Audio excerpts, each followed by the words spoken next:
Pues bueno, antes de empezar, tengo una pregunta que hacerles. Independientemente a lo que se dediquen, si son estudiantes, son profesores, si son empresarios o son emprendedores, levántenme bien la mano quién piensa que es bueno en lo que hace. ¿Seguro? Eso, chingada.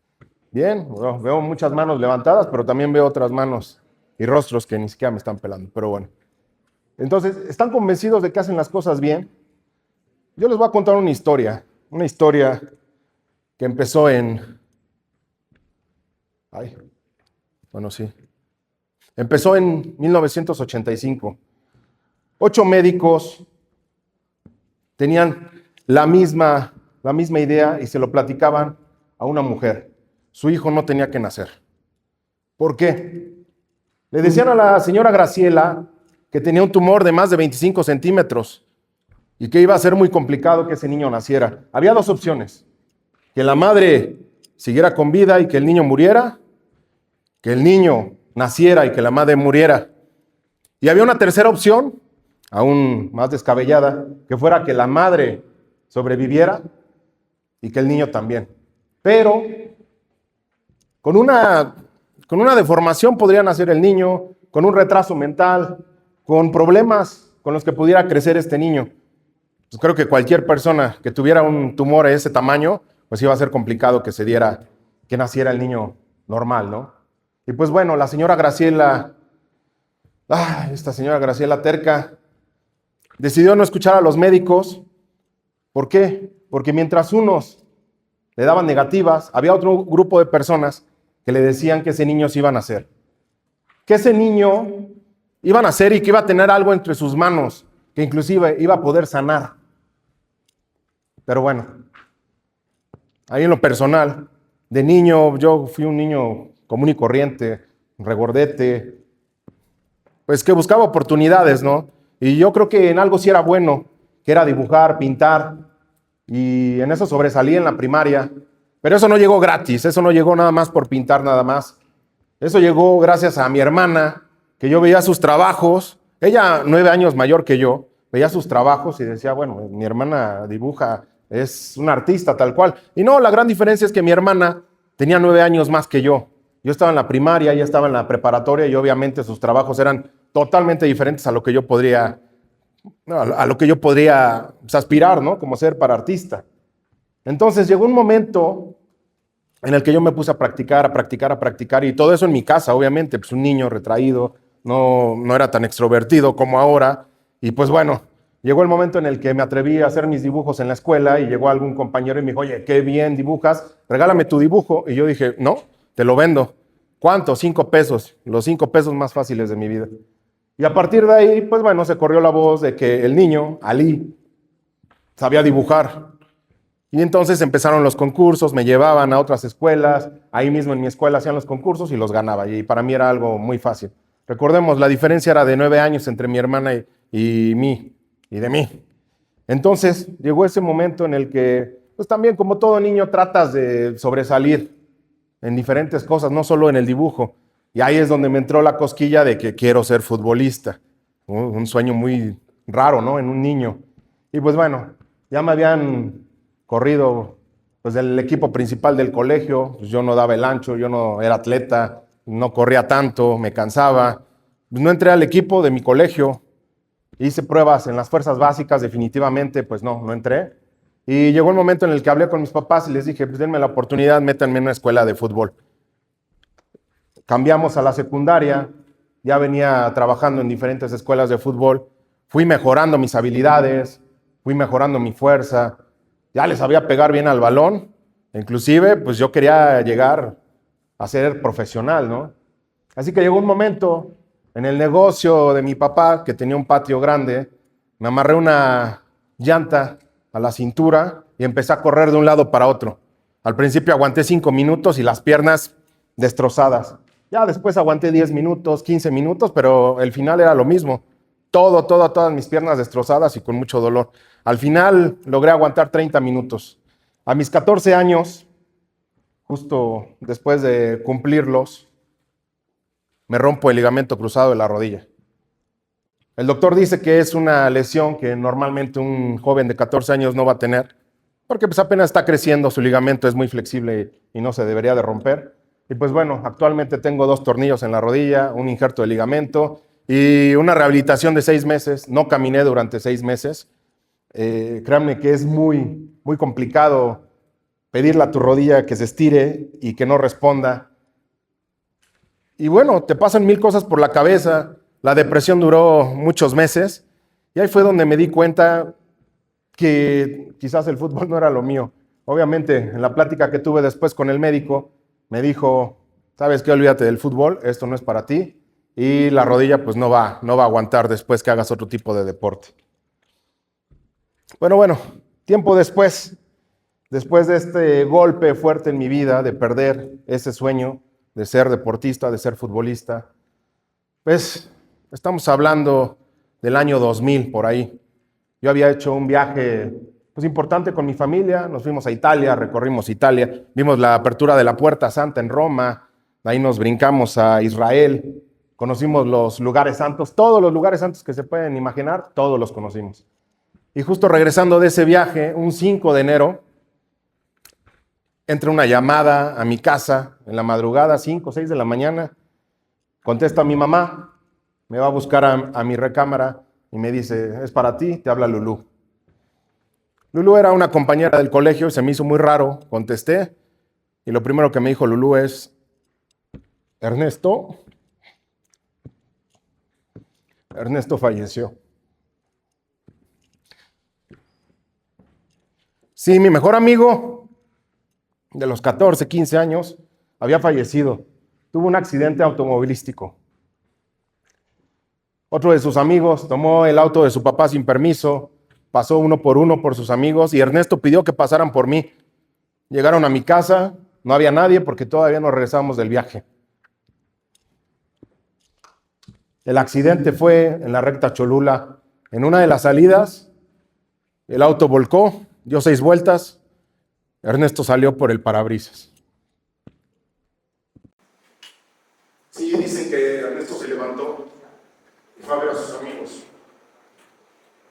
Vio que estaban bien y minutos después se desplomó. Lo chistoso fue que regresando de ese viaje, en mi teléfono tenía un mensaje de voz de Ernesto. Él me decía, por si no te veo, feliz Navidad y feliz Año Nuevo. Nos vemos pronto. Y sí, definitivamente nos volvimos a ver. Nos vimos en su velorio. Y pues sí, así es la vida. La vida es así, hay cicatrices, hay golpes muy fuertes. Y si pensaban que el golpe más fuerte era perder a mi amigo, pues no, tiempo después pasó la secundaria, llegamos a la preparatoria y pues yo era el encargado de dar las palabras de fin de año, de fin de curso. Estamos en un auditorio muy grande, teníamos a los familiares, a los papás de mis amigos, a mis amigos. Y ese discurso fue otro discurso muy complicado para mí para darlo. Ya estaba listo para dar el discurso y en primera fila, ahí estaba don Elías. Ese hombre que siempre fue mi ejemplo, esa figura, esa fortaleza, ese carácter inquebrantable de don Elías, mi papá. Por primera vez lo veía sentado en una silla de ruedas. ¿Por qué? Porque su diabetes había empeorado, su insuficiencia renal estaba avanzando muy rápido. Hemodiálisis, le había dado un derrame cerebral, una embolia, y ahí lo tenía sentado frente a mí, escuchando mis palabras. Uno de los discursos más difíciles que me ha tocado dar, con la voz quebrada como ahorita, con los ojos llenos de lágrimas, pero lo pude hacer. Y así es como empezamos el camino para llegar a la universidad, entrando y saliendo de hospitales. Mientras algunos compañeros iban a fiestas universitarias, pues yo tenía que estar cuidando a mis papás, porque pues no nada más era cuidar a mi papá, también a mi mamá, que atendía todo el tiempo a mi papá. Fueron meses muy complicados. Yo llegué hasta el cuarto semestre, pues ya cansado, ya no sabes ni qué hacer. Recuerdo que una noche estaba sentado, para ser exactos, estaba acostado en un sleeping bag a la orilla de la cama de mi papá, porque no sabíamos en qué momento se iba a poner mal. Y mi papá pues era terco. Él tenía su catéter que iba conectado a la aorta del corazón, y en la noche se le ocurría que le daba comezón y se arrancaba el catéter. Quizás él no entendía que ese catéter iba directo al corazón y cuando veíamos el chisguete de sangre. Y eso, créanme que esa imagen de ver a tu papá desangrándote, no se la deseo a nadie. Así que ya después de 4 semestres tomo una decisión pues un poquito complicada, que fue dejar la universidad. Al ver los gastos que había con los médicos en los hospitales, definitivamente me di cuenta que tenía que apoyar a la familia. Siempre me había gustado trabajar, siempre me gustaba hacer mi dinero y pues me dedicaba al comercio. Yo vendía ropa en la cajuela de mi coche, abría, sacaba ropa, vendía comida, vendía teléfonos, vendía de todo. Todo con tal de poder apoyar un poco a mi familia. Inclusive en la universidad a mí me tocaba pues utilizar algunos programas para estudiar diseño de información. Igual necesitaba una computadora más rápida, pero a mí me daba pena pedírsela a mis papás porque pues yo sabía que la situación era complicada. Así que pues seguí trabajando hasta que llegó el momento de tomar la decisión en el cuarto semestre y decir, ya no voy a seguir estudiando. Sí, mi mamá se enojó, pero me dediqué yo creo que al 100% a atender a mis papás. 1 año y medio después, mi papá falleció. Y sí, quedan cicatrices en la vida, pero la vida sigue. Nadie la va a detener por ti. Así estés pasando por lo más difícil que esté sucediendo en la vida. Llegó un momento en el que tuve la oportunidad de irme a estudiar inglés al extranjero, específicamente a Canadá. Pues claro que tomé la oportunidad, vámonos. Y me di cuenta muy pronto que aunque cambies de país, el dolor no cambia. Pues fue un viaje emocionante, conocer nuevas personas, nuevo país, todo totalmente diferente y para mí siempre ha sido la vida una aventura, siempre ha sido cambios drásticos.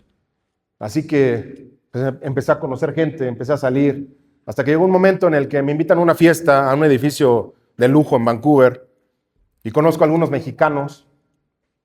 Yo los veía bien vestidos, cuando salían gastaban dinero. O sea, llevaban una vida bien, bonita, y a mí me daba curiosidad cómo le hacían. Yo quería vivir lo mismo. Hasta que un día, platicando con alguno de ellos, me dijo, pues nosotros nos dedicamos a la construcción.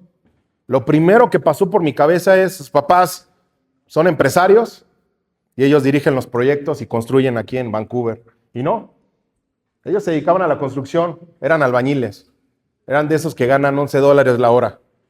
Que no importaba cómo estuviera la temperatura, que por cierto ese año fue la peor nevada en Vancouver en 40 años, menos 38 grados, casi 60 centímetros de nieve, y así, con esas inclemencias, tenías que ir a trabajar. Aunque lloviera y se te mojaran las botas, se te congelaran los pies, tenías que ir a trabajar porque tenías que generar. Después me di cuenta de que estos chavos pues iban forjando un futuro, se iban una temporada a trabajar, regresaban a México, apoyaban a sus familias y lo volvían a hacer, se regresaban a Canadá. Para mí se me hizo algo muy normal y muy fácil, así que decidí quedarme una temporada en Canadá pintando salones, limpiando edificios y pues tiempo después, así como les dije que la distancia no cambia el dolor, decidí regresarme a México. Y en una charla que tuve ahí con mi mamá, me dice, ¿por qué no regresas a estudiar? Pues sí, no se me hizo descabellado, ya llevaba la mitad de la carrera y así que decido regresar a estudiar. Pues bueno, todo diferente, ¿no? Mis compañeros ya se habían graduado, mis nuevos compañeros tenían 4 años menos que yo, pues ya era el dinosaurio, ¿no? Y sí fue complicado, pero pues la vida sigue.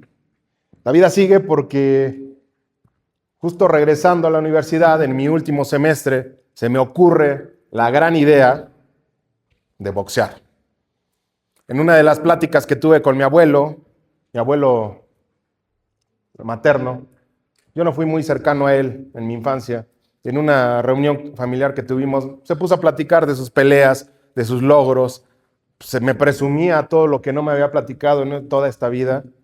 Y me dio una frase que fue muy importante en mi vida. Esa frase decía: ¿cómo me hubiera gustado ver a uno de mis nietos boxear?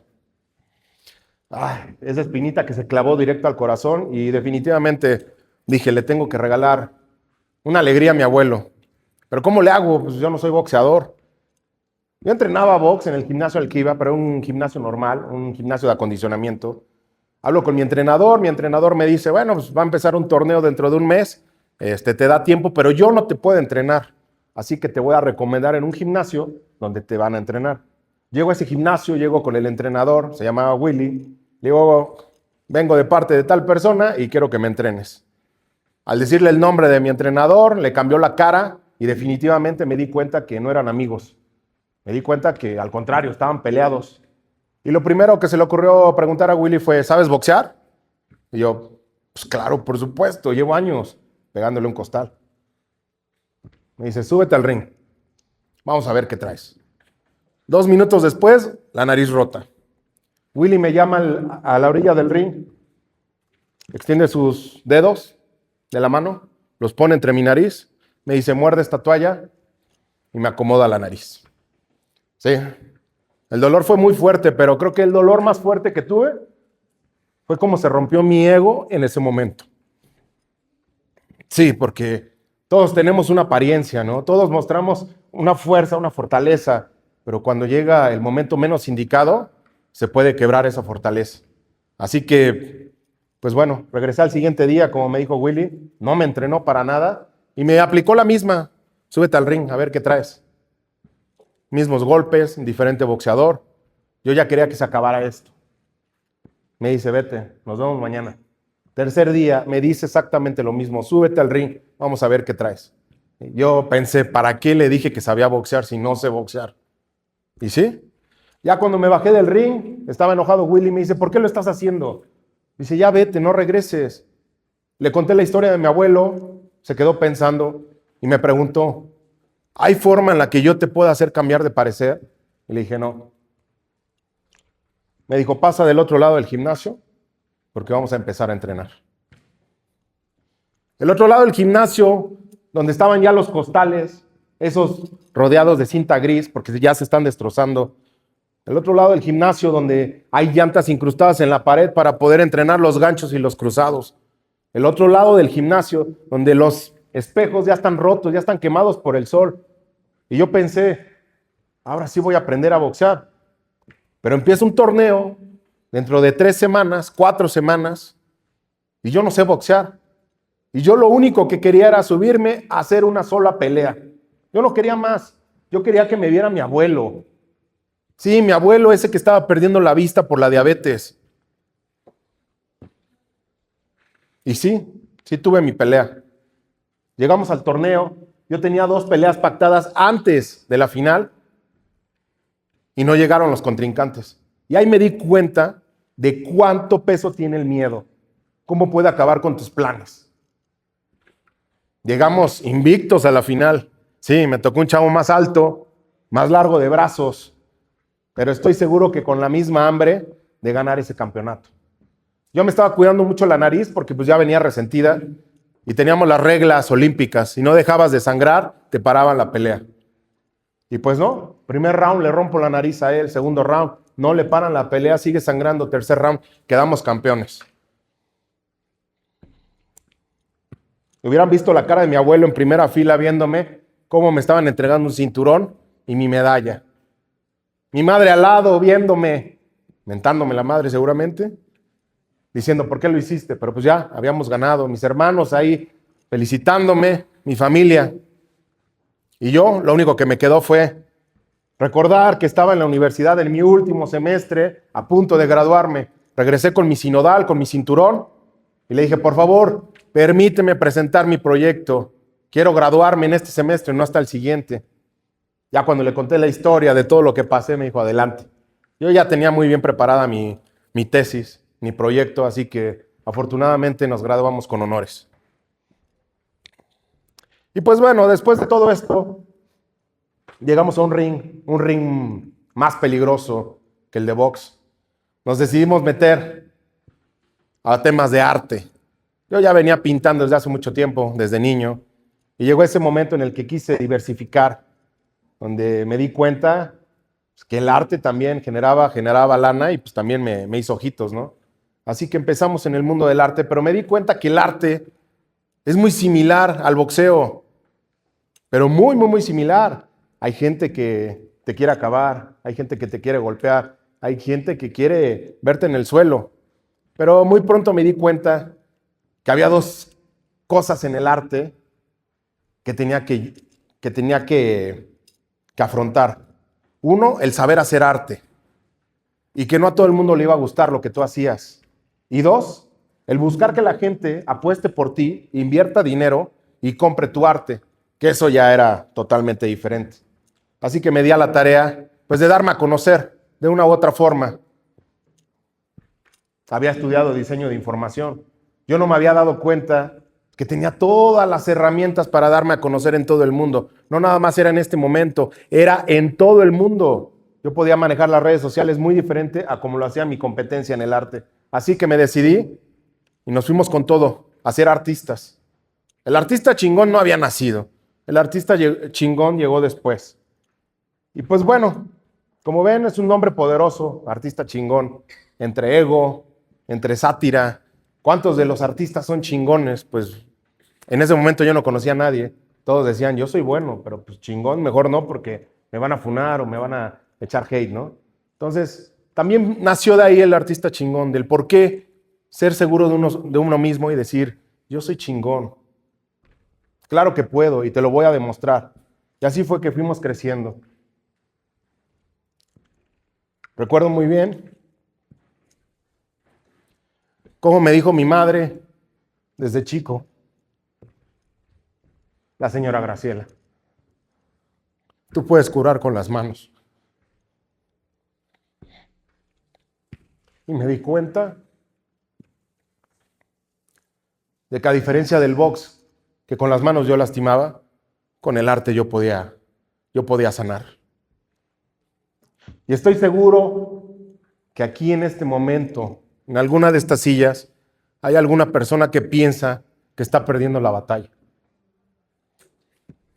Estoy seguro que alguien piensa que la vida lo está golpeando muy fuerte. Estoy seguro que alguien de ustedes está pensando que ya perdió. Pero déjenme decirle una cosa. Quizás en este momento no te vas a dar cuenta. Pero todo esto que estás sufriendo, todo esto que estás pasando en este momento, lo único que está haciendo es forjar a una persona aún más fuerte. Está forjando a la persona, mujer, hombre, que necesitas ser para lograr tu objetivo. Porque a esta vida no llegamos para pasar desapercibidos, no llegamos para ser pequeños, llegamos para trascender. Llegamos para mostrarle al mundo de qué estamos hechos. Y a pesar de todas las cicatrices, a pesar de todos los golpes, a pesar de todo ese sufrimiento, yo solo les pido una cosa. Pídanle a la vida un round más. Yo soy Ali, el artista chingón. Te quiero preguntar algo. ¿Por qué ser bueno cuando puedes ser chingón? Gracias.